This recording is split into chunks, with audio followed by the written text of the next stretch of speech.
दोस्तों, राकेश और विक्रम दोनों अपने मोहल्ले के बहुत अच्छे फ्रेंड्स थे।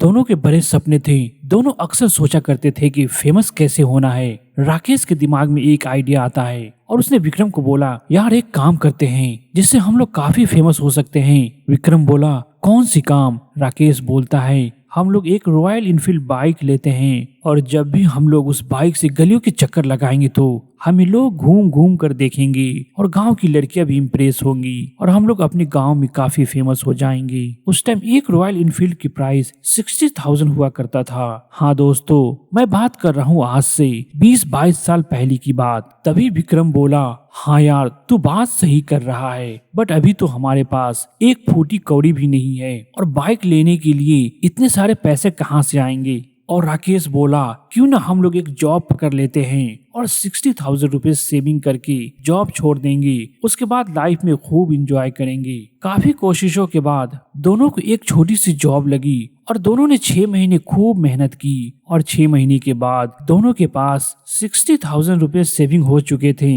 अब वो टाइम आ चुका था जिससे दोनों का सबसे बड़ा सपना पूरा होने वाला था। दोनों ने डिसाइड किया कि यार अब हम लोग शोरूम चलते हैं और जितना जल्द हो सके एक एक बाइक लेते हैं और दोनों दोस्त बाइक पे खूब मजे करेंगे। तभी विक्रम के दिमाग में एक ख्याल आया, क्या अपने 6 महीने की मेहनत की कमाई 60,000 रुपए सिर्फ अपने शौक पे खर्च करना सही रहेगा? उस टाइम के हिसाब से विक्रम के लिए 60,000 रुपए काफी बड़ी अमाउंट थी। दोस्तों, मैं आपको ये भी बता दूं कि 20-22 साल पहले रॉयल इनफील्ड का प्राइस 60,000 रुपए हुआ करता था और आज उसकी कीमत लगभग 2 से 4 लाख रुपए के बीच है। अब विक्रम का मन बदलने लगा और सोचा कि क्यों न इसी पैसे को कहीं अच्छे जगह इन्वेस्ट कर दिया जाए जो आने वाले टाइम में मुझे हेल्प करेगी। अब विक्रम सोचा, 60,000 रुपए में कोई अच्छी इन्वेस्टमेंट भी नहीं हो पाएगी तो मुझे क्या करना चाहिए। उसने काफी सोचा बट कुछ भी ऑप्शन नजर नहीं आया। कल होकर सुबह में राकेश शोरूम जाने के लिए रेडी हो रहा था। तभी विक्रम ने सोचा, अब मैं क्या करूं? फिर भी विक्रम ने राकेश के साथ शोरूम जाता है और फिर राकेश अपनी चॉइस वाली बाइक सिलेक्ट कर लेता है। उसी वक्त विक्रम को ख्याल आता है, अगर मैं रॉयल इनफील्ड कंपनी में इन्वेस्ट कर दूं तो कैसा रहेगा। फाइनली विक्रम ने बाइक लेने का प्लान कैंसिल कर दिया और रॉयल इनफील्ड कंपनी में इन्वेस्ट करने का मन बना लिया। इस डिसीजन की वजह से राकेश ने विक्रम पे खूब जोर जोर से हंसा और बोला, ये क्या बेवकूफी कर रहा है। फिर राकेश बोला, यार बेवकूफी छोड़ो, चलो बाइक सिलेक्ट कर लो, नहीं तो बहुत पछताओगी जब मैं बाइक लेकर अपनी गली के चक्कर लगाऊंगा।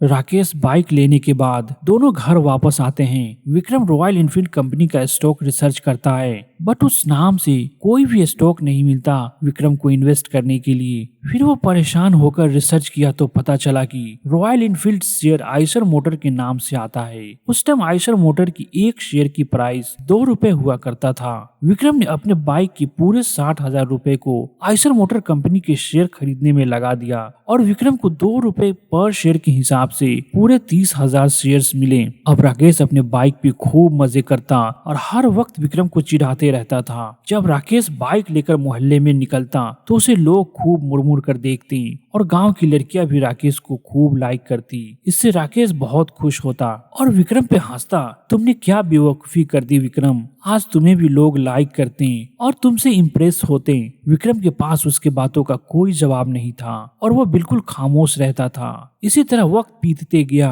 और कुछ सालों बाद विक्रम की इन्वेस्टमेंट में प्रॉफिट दिखने लगी। वहीं राकेश की बाइक धीरे धीरे पुरानी होने लगी और उसकी चमक पहले जैसी नहीं रही। आज 20-22 साल के बाद जब विक्रम अपनी इन्वेस्टमेंट की वैल्यू चेक किया तो सबके होश उड़ गए। जहां राकेश की बाइक की वैल्यू सिर्फ 15 से 20,000 रुपए रह गई, वहीं आज विक्रम की एक शेयर की प्राइस 3,500 रुपीज हो चुकी थी और विक्रम की शेयर की क्वांटिटी शेयर स्प्लिट होने की वजह से 10 गुना बढ़ चुकी थी और अब शेयर की क्वांटिटी 30,000 से बढ़कर 3 लाख हो चुकी थी। अब बात आती है विक्रम की इन्वेस्टमेंट की वैल्यू कितनी हो चुकी होगी, जरा आप गेस कर सकते हैं। जैसा कि विक्रम की एक शेयर की प्राइस 3,500 और विक्रम के पास टोटल शेयर की क्वांटिटी 3 लाख हो चुकी थी। इस हिसाब से विक्रम की इन्वेस्टमेंट की वैल्यू 3,500 मल्टीप्लाई बाई 3 लाख मतलब विक्रम की इन्वेस्टमेंट की वैल्यू 105 करोड़ हो चुकी थी। आज विक्रम बहुत शान से बिना रॉयल इनफील्ड के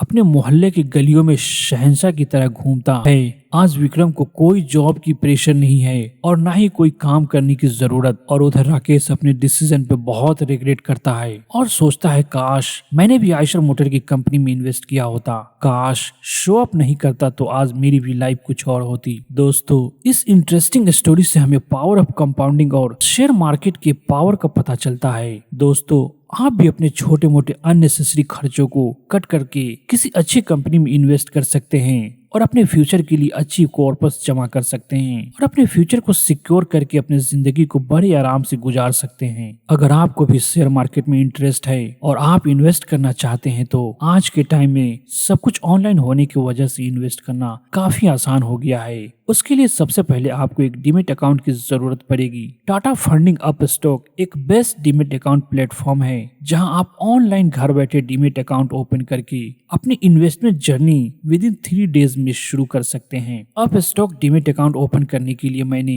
नीचे डिस्क्रिप्शन में अप स्टॉक का लिंक शेयर कर देता हूँ, शायद उससे आपको हेल्प मिल जाए। तो दोस्तों, अगर ये वीडियो अच्छी लगी हो तो इसे लाइक और अपने दोस्तों के साथ शेयर करें और मेरे आने वाले नई वीडियो की नोटिफिकेशन जल्दी पाने के लिए मेरे चैनल को सब्सक्राइब और बेल आइकन को हिट करना बिल्कुल ना भूलें। तो मिलते हैं अगले वीडियो में। जय हिंद।